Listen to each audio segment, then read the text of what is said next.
The question that everyone seems to be asking lately is, where is Ovidio Guzman Lopez, the cartel leader and son of drug kingpin Joaquin El Chapo? Guzman is reportedly missing. July 23rd of 2024 is the last time there was any significant news updates regarding the heavily sought-after member of the Los Chapitos. This is the name that the four highly feared sons of El Chapo have been given, as they have taken over his place since the drug kingpin's arrest in 2014 after multiple escapes. Now it seems that Ovidio could be taking after his famous father by making an escape of his own.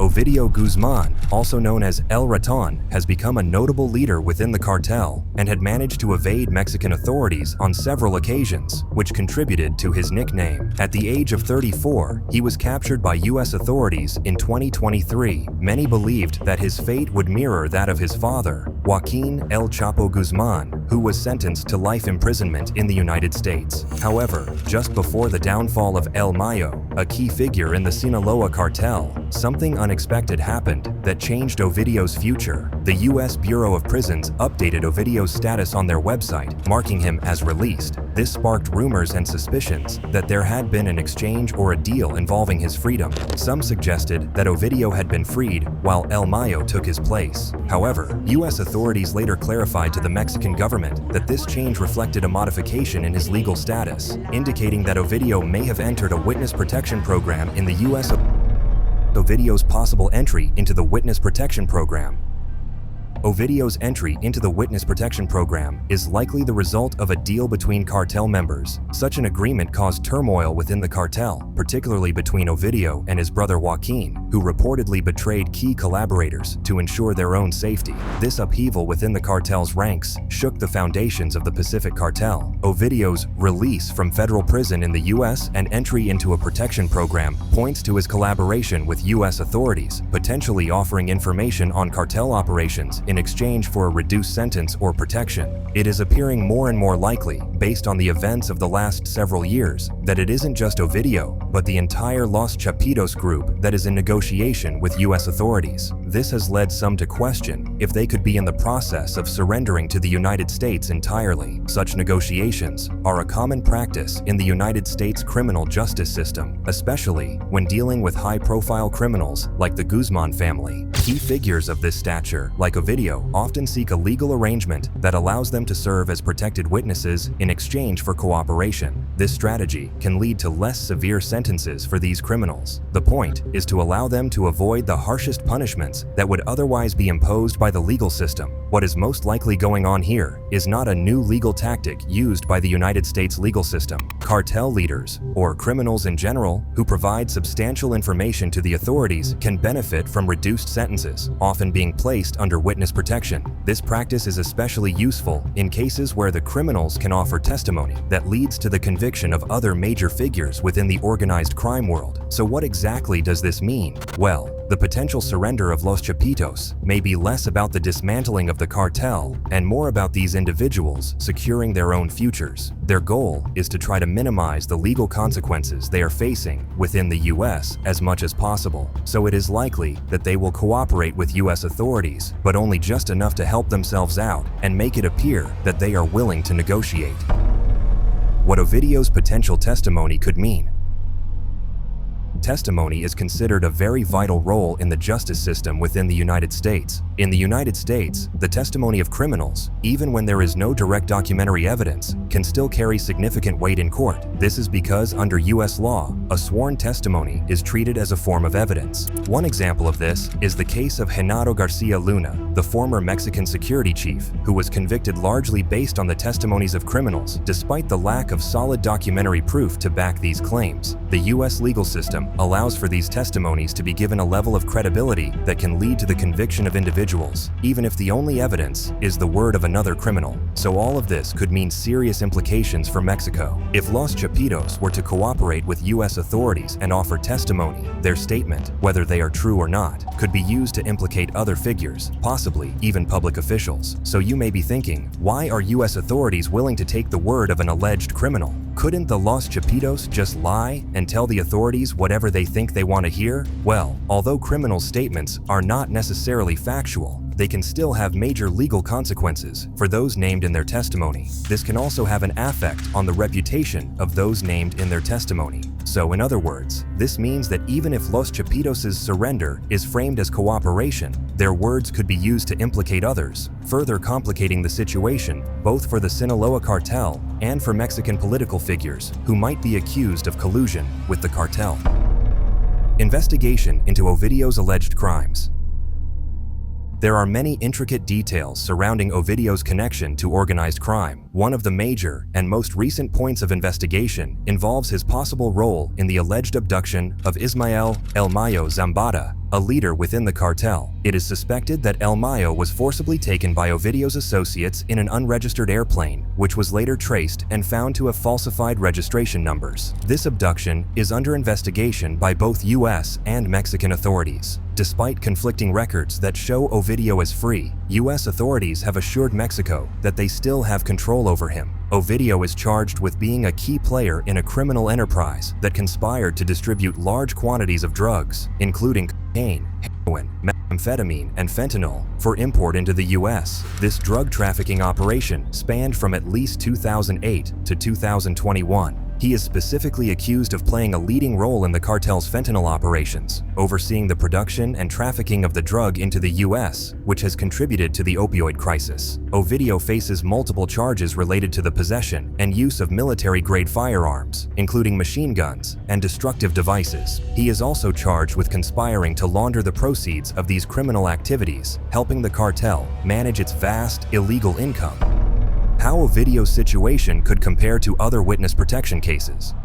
The case of Ovidio Guzman could be compared to that of Vicente Zambada, son of El Mayo, who was also captured and later entered a witness protection program. Unlike Vicente, who had extensive involvement in the cartel's business, Ovidio had less direct control over operations. His involvement was more influenced by his close family ties, particularly with his wife and daughters. It's suggested that Ovidio did not initially seek a major role within the criminal organization, but found himself entangled in it due to circumstances. Ovidio's life in witness protection.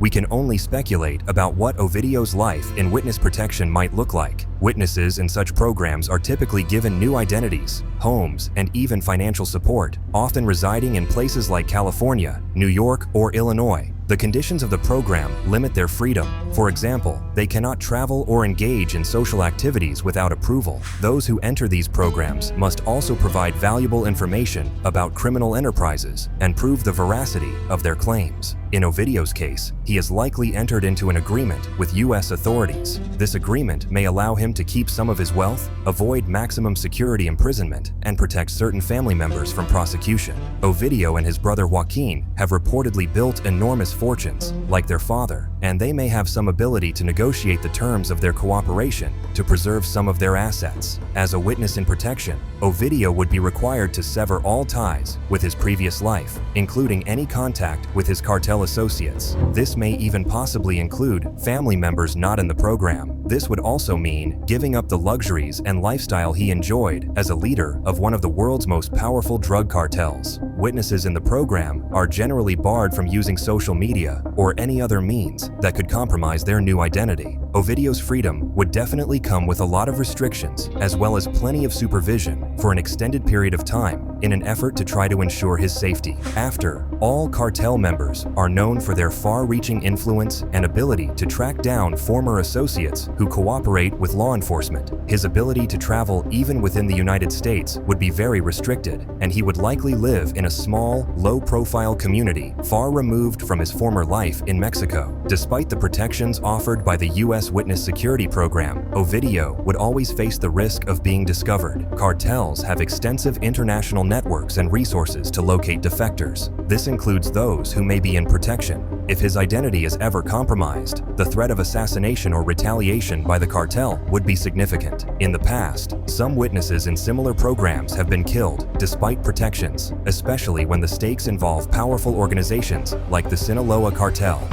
How the arrest of cartel leaders could impact the future of the drug trade.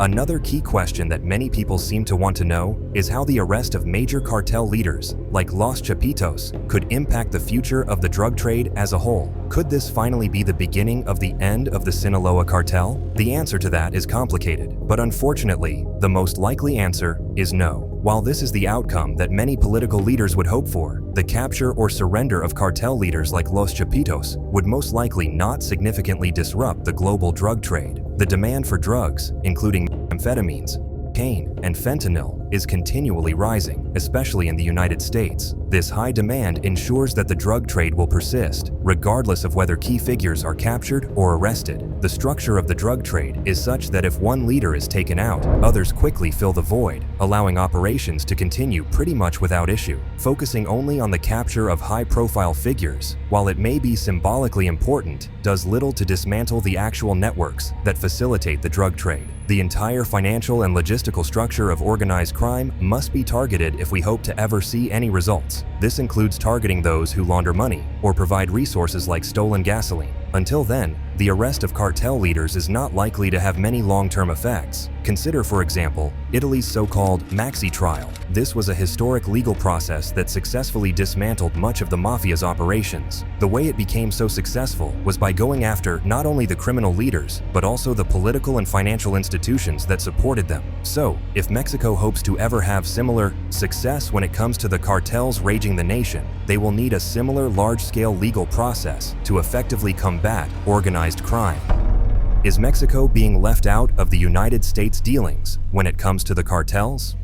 Mexico's role, or lack thereof, in these international negotiations and law enforcement operations has also been the topic of a lot of discussion in recent weeks. U.S. intelligence and security agencies operate under strict secrecy, particularly in matters related to organized crime. While it may seem strange, it is actually standard practice for the U.S. to conduct operations without informing other nations, including Mexico. This means that Mexico is often kept in the dark about negotiations like those with Los Chapitos, despite the fact that the cartel operates largely on Mexican soil. This secrecy is not unique to the case of Los Chapitos. At this point, it is pretty much a trademark of U.S. intelligence operations. Consider, for example, the U.S. operation to kill Osama bin Laden. In that case, the United States did not inform Pakistan, where bin Laden was hiding, of the operation until after it was completed. The same strategy is being applied in the case of Los Chapitos. The U.S. is negotiating with them without involving Mexican authorities. This is a very obvious and clear indication that Mexico is being left out of the decision-making process here. It also shows the lack of communication and collaboration between the two nations when it comes to high-level criminal operations.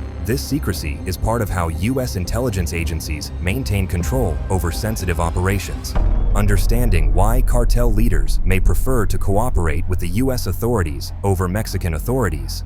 So why exactly do cartel leaders like Los Chapitos seem to prefer to negotiate with U.S. authorities instead of Mexican ones? One of the primary reasons is that the U.S. legal system offers more flexibility in terms of plea bargains and sentencing reductions. On the other hand, the Mexican legal system does not have the same level of flexibility, which makes the U.S. a more attractive option for criminals looking to cut deals. This flexibility allows cartel leaders to secure reduced sentences. In some special cases, they may even end up managing a chance at early release after serving only part of their sentence. It is also important to remember that the cartel's money laundering activities are tied to the U.S. economy. This means that the U.S. is a critical jurisdiction for laundering the profits of organized crime. Because of this, cartel leaders have a major interest in dealing with U.S. authorities. One of Ismael Zambada's brothers, as well as one of his sons, were tried in the United States and have since been released. They are now, as crazy as it may seem, living freely in the U.S. This example proves how the U.S. system can provide more leniency for criminals who cooperate. Of course, this would no doubt make it an attractive option for cartel figures seeking to avoid the more serious consequences they might face in Mexico. There's also the case of the wife of El Chapo himself.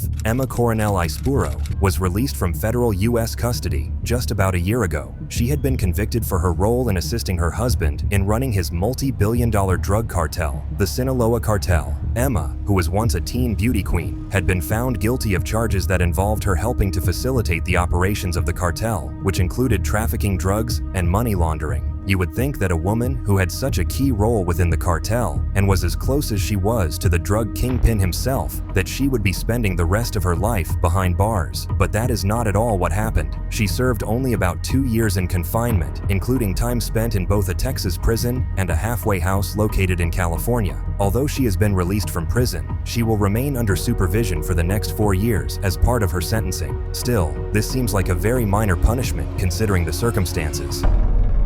The current uncertainty surrounding Ovidio's future. There is without a doubt still a lot of uncertainty surrounding Ovidio's exact location and the details of his collaboration with U.S. authorities. His current legal status remains classified, and it is speculated that he may already be actively cooperating in ongoing investigations. According to most authorities, it is highly likely that Ovidio will have any part in upcoming trials related to organized crime and cartel operations. In fact, within 5 to 7 years, he could be fully released from any remaining legal obligations. His cooperation could even significantly influence the U.S. government's efforts against other cartel figures.